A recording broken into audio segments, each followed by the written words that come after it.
Hello, and welcome to the Families Embracing Diversity podcast. Today, we are speaking with author and singer Craig Pomranz, who wrote the book Made by Raffi, which is a book about gender stereotypes. And it is a beautiful book. If you have the time, be sure to look it up, check it out in your local library. But today's conversation really focused on how we can help children and families in general work through gender stereotypes, understand the damage of gender stereotypes, and how to raise kids who view themselves as people instead of just this gender of male, female, and the roles that traditionally come with that. Do you want to start off by telling me a little bit about yourself? My name is Craig Pomranz. I'm originally from St. Louis, Missouri. I earn my living as a singer. I travel the world, internationally, singing in nightclubs, the Great American Songbook, which for those who don't know would be, Sinatra type songs and stuff like that. Although I also sing Springsteen and stuff like that. So we limit, and I don't limit to American composers either. And I happen to have written this book from an incident with my godson that I just felt was really important. And it's been kind of astonishing because it's now in 11 countries and it's just about to be published in 12 countries. It's in 8 languages. And now it's about to be published in India with a new illustrator, which is really exciting because I love the idea of a local person putting their own artwork onto my text. and that's kind of fun for me. And I actually just got the cover of the new book, which I can show later. So I'm very excited about that. And I don't know, I wrote this book and just because of the incident with my godson, where we had this conversation, and he was saying that he was uncomfortable in school, and that the kids were really loud and noisy, and they were very, very aggressive, and that he liked to be quiet, and he liked to sort of, he liked music, and he said to his mother, is there such a thing as a tom girl? And I just thought, oh my God, that's like, there is no word as a tom girl, right? But now there is.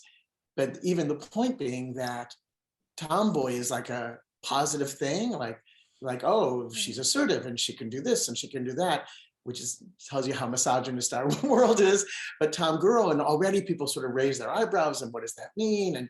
And it's kind of has a really strange connotation. And I thought it was a very important story to tell. Like, what is the difference and what does that mean? And also, what does it say to little girls? If we live in a society where if tomboy is a good thing because girls act accordingly to some idea of what men or boys act like, what does that mean about what's wrong with being feminine? What's wrong with it? Why can't we sort of embrace all of these ideas? And that's how you discover who you are as a person. I mean, that was my theory. So then I wrote this book, and I actually wasn't planning. I wrote it for myself and my godson, and I was singing in London, and we were sitting around a table, and someone said, Craig wrote this book that I really think everyone should see. And someone at the table said, well, you should send it to me because I'm an editor. And a week later, I got a contract at a publisher, and it took off from there. So that's amazing. So had you just written it out and shared it with your godson, but not actually like illustrated and done all the things? No, I just shared the text and the story with my closest friends and stuff like that, because it became a conversation. It became an interesting conversation among us, as all of our conversations about politics or whatever, and it was an interesting discussion, because especially in a world where, hashtag Me Too, and in a world where there's a lot of talk about girls and STEM and things like that. And I often, which is all very important, but I often think, well, where do the boys fit into this equation? As much as we concentrate on girls, we have to concentrate on boys on the other side, like in helping them understand who they are and how they can be more sensitive or not sensitive, or whoever they might be, and it's that, and it sort of became then it really sort of grew into much larger conversations. So that's amazing. That's wonderful. And it just speaks to the universality of that story, that it's been taken to so many countries, translated into so many languages. Proves that And exactly what I always say, it shows how universal this story is, that all across the world and all these different cultures, there's the same issue. And more so, of course, in places where women and girls are really discarded. Yeah. So it's very, Yeah, that is so very the book, true. even though the book is about a little boy, it really tells a story of just all children, and how can they try on different skins and find out who they are as a person. And it also tells parents, I love giving advice to parents since, of course, I have no children. And but it tells parents, you cannot protect your children from everything. You want to protect your kids from violence, but you can't protect, and you shouldn't, because how else do they grow? How else do they learn if they don't make mistakes, or if they think they're entitled to every little thing that happens to them? So it just opened up all these different questions, and which is why I love doing podcasts because we get to, and I was thinking how wonderful of you to do this, especially if your podcast is primarily people in the Midwest, because these are discussions that have to be had that people don't have on a regular basis. Not even just in the Midwest, because before in my social work job, I was working with Latino immigrant families in a home visiting program. And so we would bring books and toys, and we would bring a dish set, and we would bring a baby doll. And the parents did not like when we showed up the baby doll for their little boys or dishes. And so we really had to talk as a team of home visitors, okay, how do we explain this? But that little boy might be a dad, and he might need to know how to carry a baby, and he eats, so he needs to know how to wash a plate and use silverware. And so it is, I think you're right, our gender stereotypes limit learning, and they limit human beings. Yeah. Well, I mean, in a more extreme, and interrupt me whenever you want, because I'm sensing that I'm just running. No, but, you're great. But in the extreme, people don't remember that the most famous chefs in the world, for whatever reason, are men, right? So why shouldn't a little boy want to learn how to cook? Or the most famous designer, I'm not saying this is a good thing, but most of the famous designers in the world are men. So why shouldn't a little boy know how to sew and knit? But they should know that anyway, just to live on their own. Right, you got to sew a button sometime, That is a very good point. I'd never thought about that. That's very true.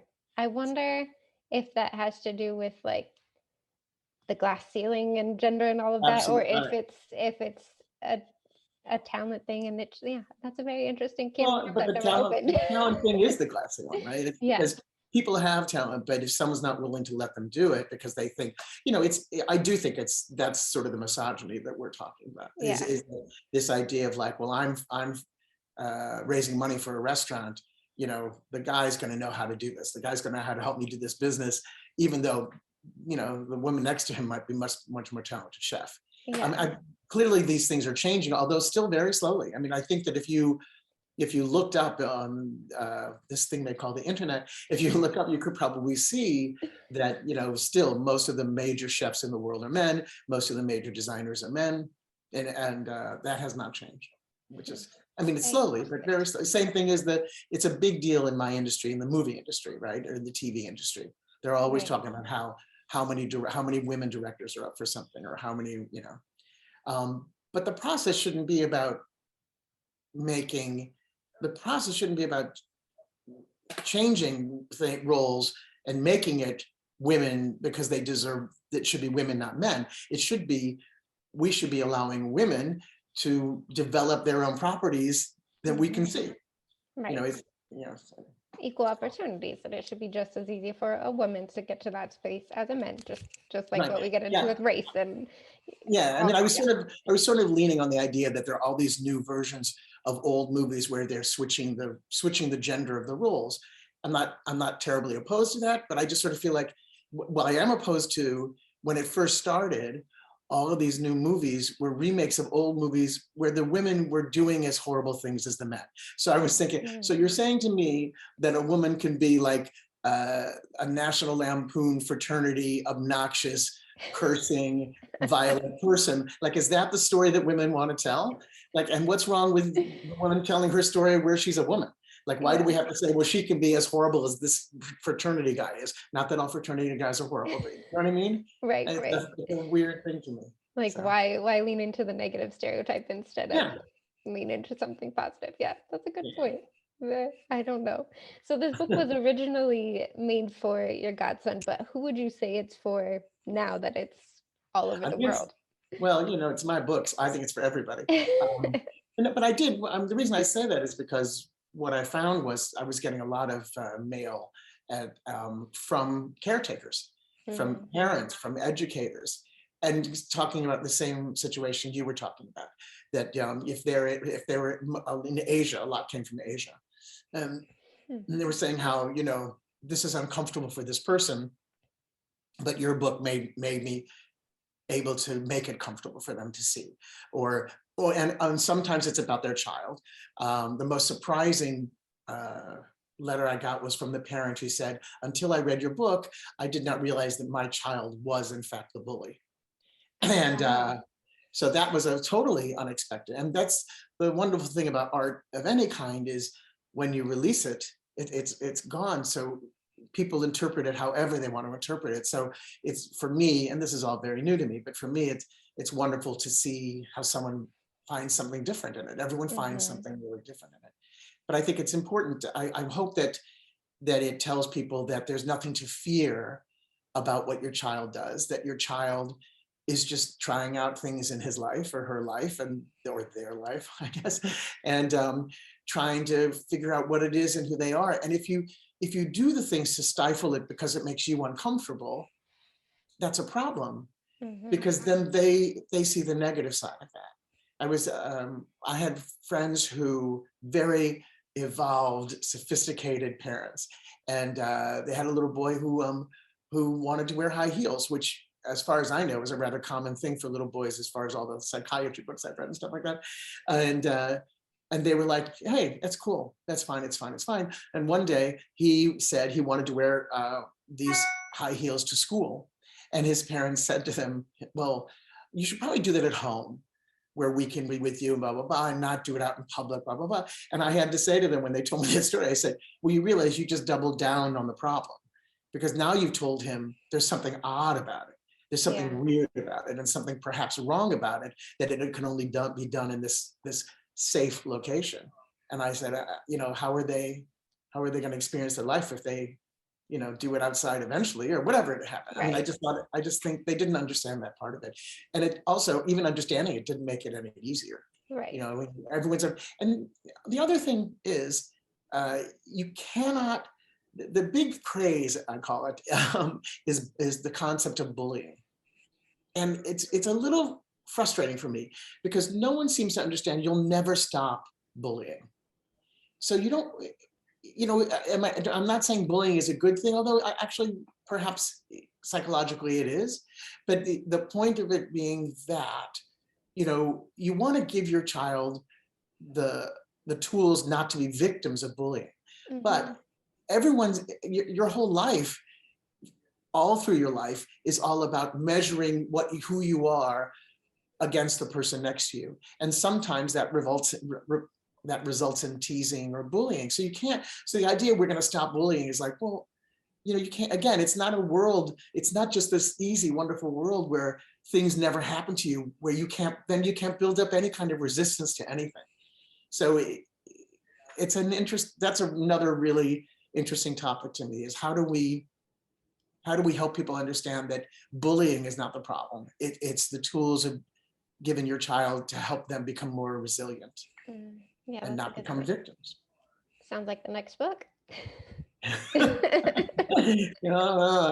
written several other books. I haven't gotten them published yet, but I've written several other books about and all about children empowerment. That was the thing. Once this happened, I wrote a book about a little girl whose ears are too big, and but then she meets someone whose lips are too big, or according to them. And Yeah. then the point is, well, no, everyone's funny. Everyone's face is funny. Like, why are we focused on this body image when we're all people? Kind of thing. We're all different. Right. That's Yeah, very true. yeah, That is yeah. very true. And And that's that's a what good this is. point. This is about Right. embracing your differences in a positive way. And there's again, part of the difficulty, as you as a parent will know, is there's a difference between supporting and what's the word? Making it more important to a child, or that's not the word I want to use. it's one thing to sort of be there for the child, and it's another thing to like push the Okay, idea. gotcha. Yeah, that makes sense. So, in that situation with your friends and the high heels, I think I, as a parent, would probably say, "Well, I'm trying to protect him. I don't want him Yeah, to go out and get made fun of." right. And you're saying maybe instead of don't let him go out in high heels, talk to him about, okay, you might get made fun of, but here's what you can do, and sort of prepare him for that situation. Is that what you're saying Yeah, about bullying? Okay. exactly, exactly. I mean, it depends on, obviously depends on the parents and depends on the child, how that child can handle things. Right. And children don't know, and that's the job, right? To help guide them, um, give them tools and guide them. Yeah. Because they until they actually experience it, it's just words. Right. That's And very true. words are very important, but until they're integrated into what your life experience is, they're just words. Right. Right. That's very And true. we as adults have trouble with words, let alone little kids. Words, emotions, they're so simple, but they're so difficult at the same time. Emotions, I have no trouble with. So how have Interesting. In your would your husband feel the same way about it? about the high heel situation? Yeah. I don't I don't know, because we have noticed, I mean, granted, my youngest son is 6 months old, so he's a baby. His Huh? personality is just starting to show, but we have noticed that he is very aggressive, and my oldest is more feeling oriented, more mommy, let's cuddle, let's talk. And so I have a lot of conversations about feelings with my oldest, and my husband does sort of struggle with, like, I can't do that whole hand holding thing. I just want to say, like, get over it, move on.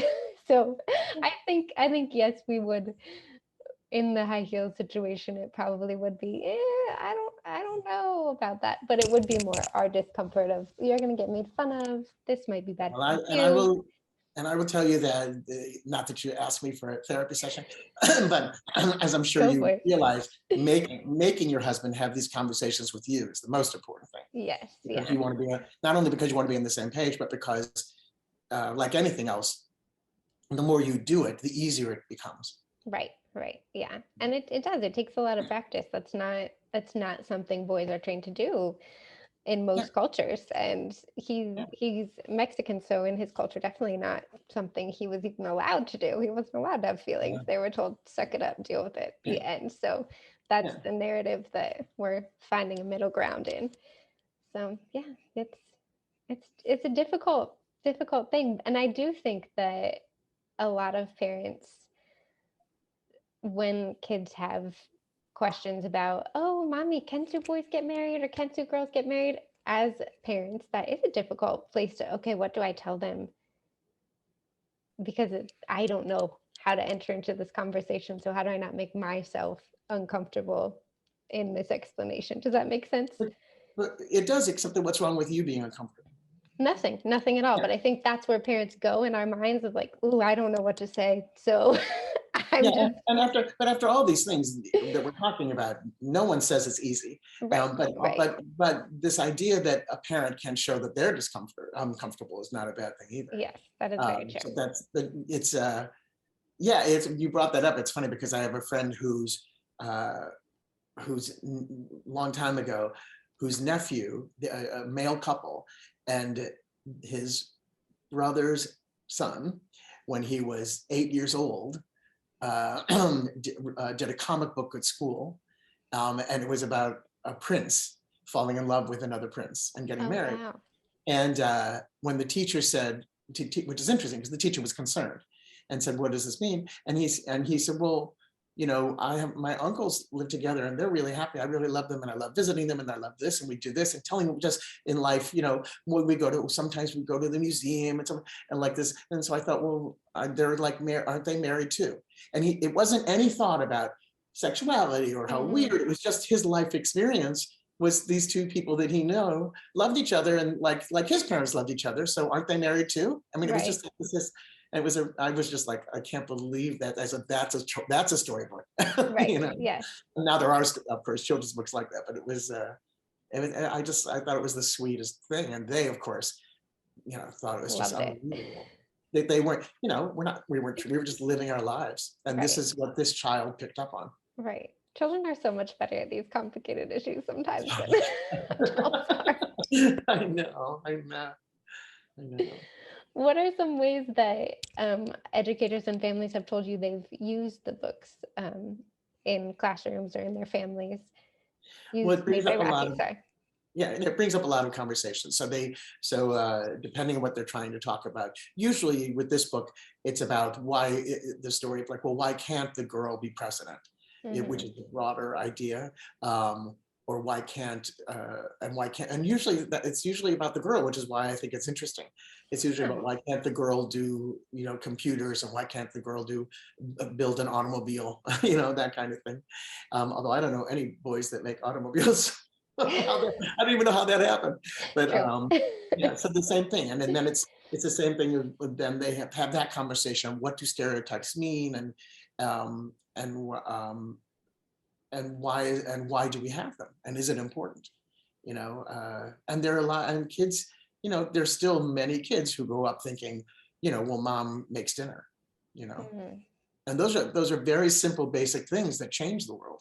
If your dad makes dinner once a week, twice a week, then you're never just, it's not, well, my mom's the homemaker and doesn't do anything else, you Right. know but a lot of families still feel that way. That is But true. that's it. So they use it that way, and they talk about, so if someone is, you have to embrace the differences of people, and if someone is different than you, isn't it better to know why they're different or how they're different, and not tease them about it, rather than make fun of something that you don't understand. So those are the Well said. Very well said. And we do assume that, well, this happens in my home or my life, so it must happen everywhere. So that is our worldview is based on what we know. And yeah. if we don't take the time to go out of those bubbles, that's all we know. That's all we've got. And it's hard to get out of the bubbles because we're living our lives. Right. Yes, that's very true. We don't realize we're in one. It's just Yeah, that's I our mean, normal. if you have a 9 to 5 life, or a very specific, if you're someone who lives on a calendar that goes certain things for the day, that's what these kids know. So Mm-hmm. for some people, it just means working a little harder. Like, I want to give more life experiences to my child earlier. That's not just my calendar life. Right. But it's hard because you have to go to work, you have to do it, you have to make meals, you have to take them whatever to school and stuff like that. But because they may not be getting all that information at school, Right. and the home is more aware, these things will really seep into them, because school is an overload of a lot of information for a lot of children. That is very true. Can you think of, I'm putting you on the spot here, but what are some simple ways families could do that to give their children more life experiences and step out of the everyday routine? Um, I think in this day and age, it would be reading books or seeing movies that are out of their experience. Mm-hmm. I mean, depending on where you are, obviously, if you live in a major city, there's so many things you can do. I'll give you an easy example. Because seriously, um, if you take a kid to a Chinese restaurant, that's a whole new life experience. And then it's like, well, then you can that's a way of venturing into, well, this is a whole other culture that we should know about, that kind of Right. thing. Right. So those are small things that I think build on someone and make people interested in, like, the world and stuff like that. Right. So That's very true. Yes, yeah. that definitely makes sense. So, I mean, you've talked a little bit about this already, but what has been the most surprising impact of Made by Raffi for you? Well, mostly that it is in all these cultures, it crosses all those cultures. We did talk about that, but and the idea that like, I got a picture from Korea, a drawing that was sent to my editor, that they sent to me, and she sent me this drawing saying she thought that Raffi was making the wrong cape, and here's a cape that she thought he should make. Oh, So I mean, it just sort of, yeah. I guess the fact that it has any impact is yeah. just really sort of wonderful for me, and I love that. And as I said, I mean, the fact that educators are using it, not just in elementary school, but universities have been using it, the book, when they do their studies about gender stereotypes, or there's studies about bullying, or there's studies about, various things, and girls in STEM and stuff like that. And so That's amazing. that is really amazing to me. Wow. So I love that. So That's so crazy. A book that you wrote for one person is having such an impact throughout the world. That's amazing. Yeah, because then the point is that, as you know, the impact goes further, because they're doing a study that's going around the world to universities and stuff like that. So it's kind of weird to see your name improve. Right. And then those students in that university are taking that knowledge into their lives, and the ripple effect. Yeah. So one of the first things we tried, or my publisher tried to do, and this is a new topic that's interesting probably, of today, is the first thing they do is they try and get the children's book into all the libraries. Mm-hmm. And all the libraries were really interested in the book. I really don't know the numbers. A lot of them took them.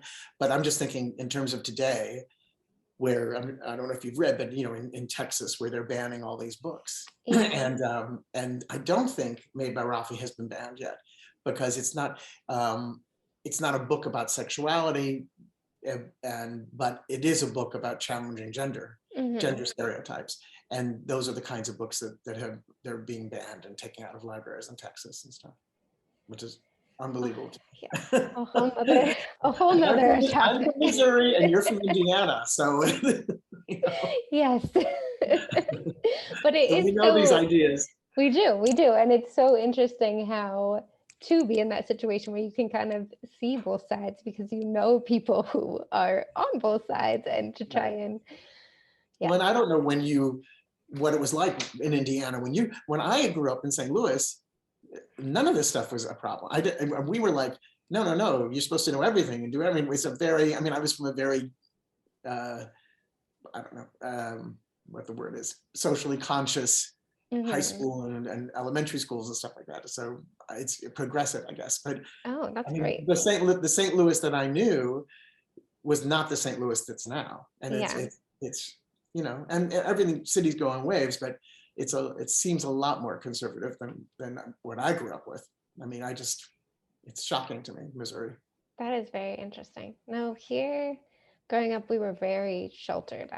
When I moved to Philly, it was a whole new world for me, because I was very ignorant to the rest of how the rest of the world functioned. And me too. When I grew up, I was raised Orthodox in St. Louis.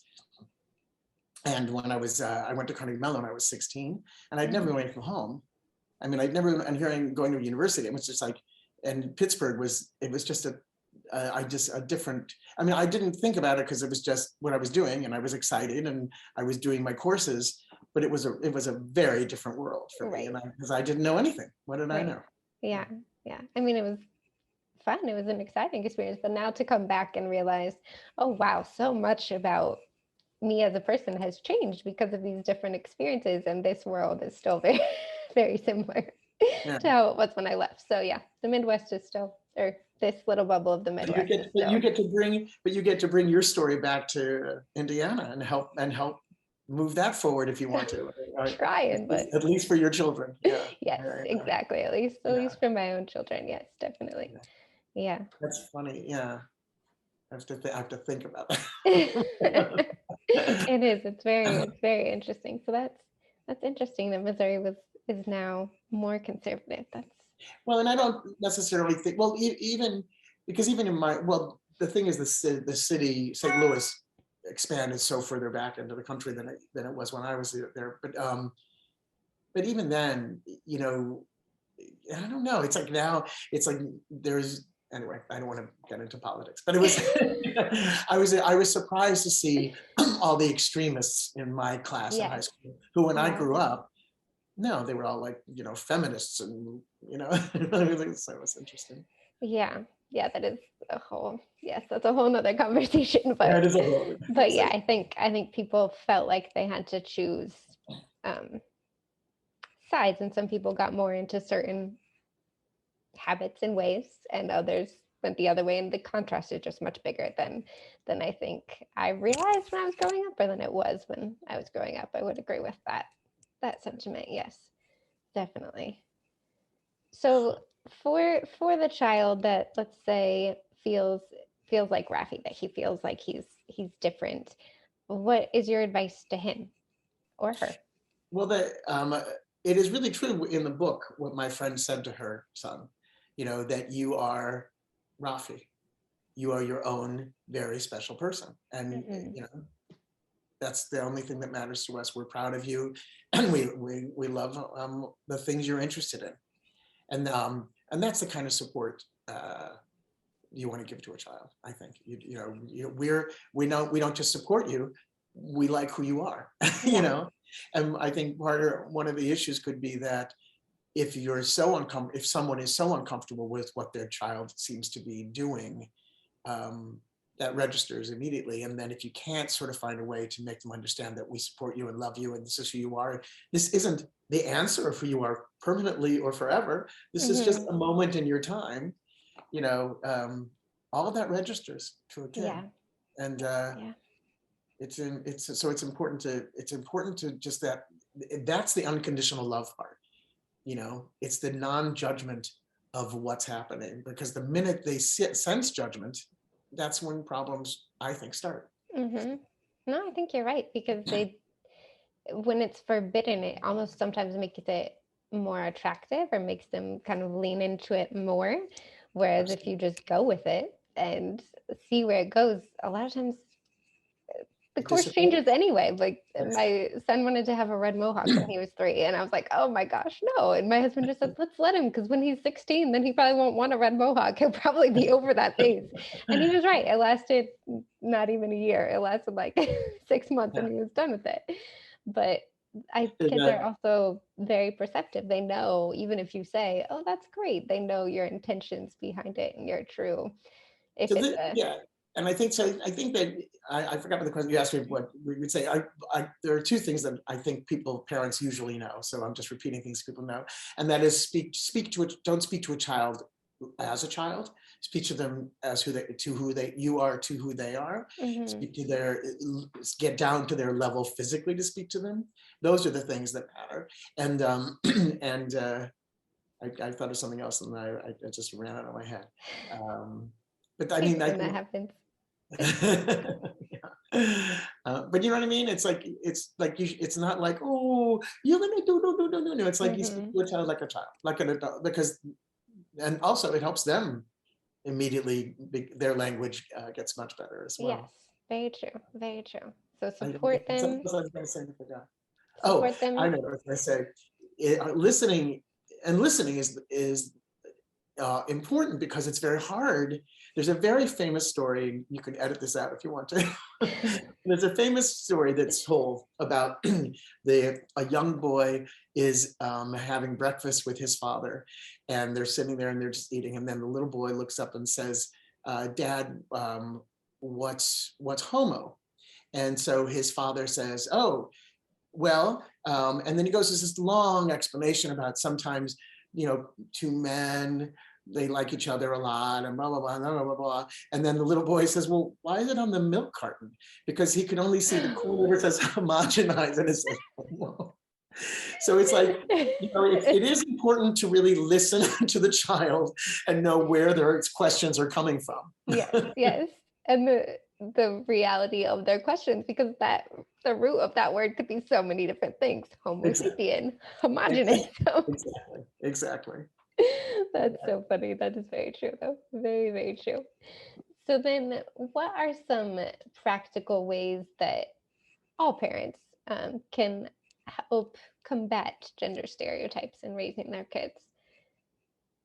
Well, they can introduce things that they hadn't thought about to their child, or that they can do those things that they see others doing. Or, I mean, we're already getting to a place where toy stores aren't doing they're all this gender neutral stuff, and it's an interesting dilemma, because we shouldn't be hiding other things. It's Mm, not about that.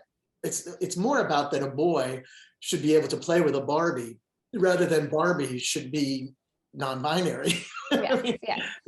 and that's a real dilemma. And I'm all for non-neutral, not non.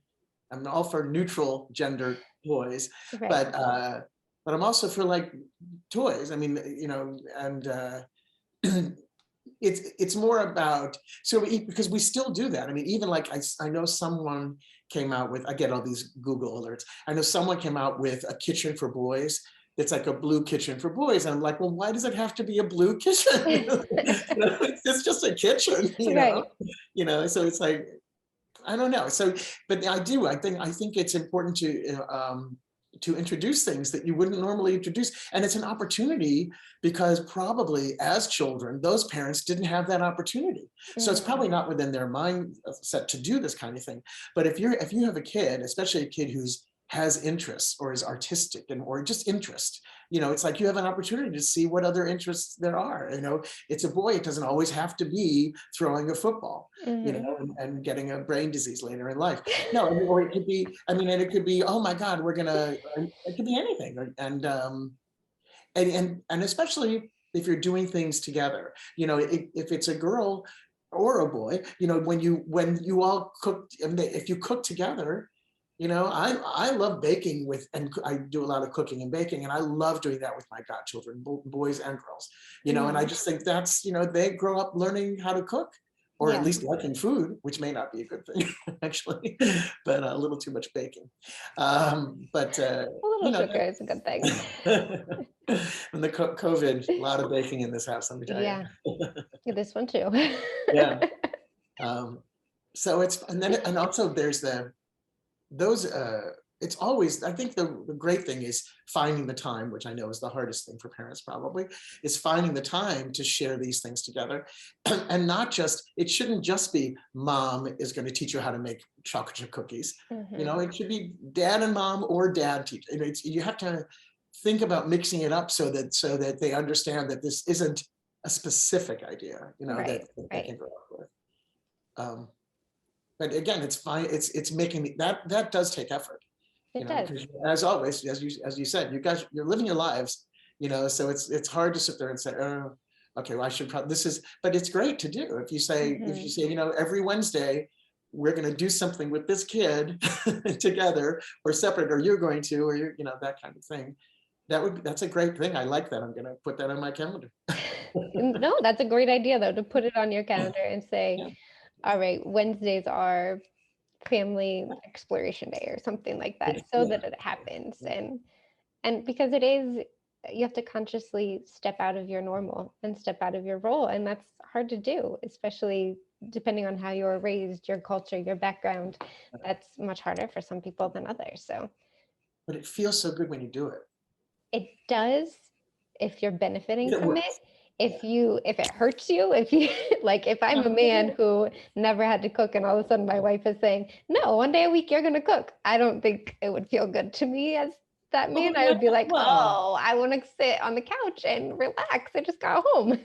So I think in the beginning. Yeah, but why can't she say, well, I'm going to teach you so you'll like it?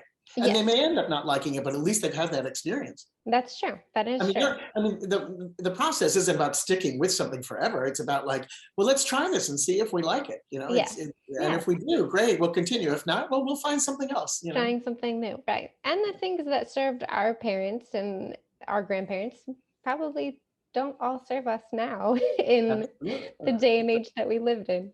Yeah. But repositioning these ideas is not easy for any couple. Thank you. Those are wonderful ideas. And I definitely think taking it a time and intentionally exploring new things and new ideas with your kids.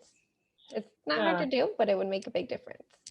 Well, I mean, again, we're talking about things that intellectually sound great, and but I also understand that the practicality is a hardship for people. And but when it comes to children, and I don't say this, I mean, I would say this when it comes to couples or partners or any relationship, but and it's true, but when it comes to raising children, there could not be anything more important. Right. And because that really is what it's about. I mean, that's what raising a child is giving them all of these opportunities, giving them all these mistakes, giving them all these praises, giving them unconditional love through these experiences. And whenever you deviate from the idea of I'm involved with my kids in whatever way, they sense it extremely, and it's much more. They feel it much more in themselves than they do things that happen at school or out there, and which is, yeah, so it's an interesting idea, and Right. I wish and hope that people take advantage of it. I do too, because you're very correct. And those years are they go by very quickly and you don't get them back. So taking time when kids are little to have those moments and build that connection will serve them a million times over when they're And we're older. still stuck in, you would know more than I would about this, but we're still stuck in a world of like Dr. Spock and these older ideas of raising children, even though there's all this new commentary and talk about it, but we're still stuck in these sort of older ideas about how to do it, that which is so sort of the norm, that we don't have to think about doing something different. And that's Mhm. the problem, is that all of this stuff takes thought. Yes, yes, it does. It does. Thought and energy. And sometimes And those energy. are limited. But worth it to take the time. And I think if you're going to make the decision to have children, you should do what is within your power to give them the best start you can. We don't all have the time and energy to do all the things, but doing the best we can is definitely Yeah. definitely will make And, a difference. and it's, I think of the a little different conversation, but I think that the concept of fear is an interesting, being afraid of your children. And what I mean by that is is being afraid that you're doing the wrong thing, or doing, Mhm. instead of like, you know, as I said, as we talked about before, they're very resilient. And I mean, everyone makes mistakes, and it's okay, so you shouldn't be afraid to approach your child about anything. Right. And as is true in life, the most important thing is communication, but the hardest thing in the world is to communicate. So, but the more you do it, then the easier you understand where both parties come from and how both parties do it, because you start to Mhm. learn how each other communicate. Right. And I've always said, when people ask me about relationships, I always say to them, well, the most important thing about a relationship is to know who you live with. If you know who you live with, then anything can be said or done, and you can work around that.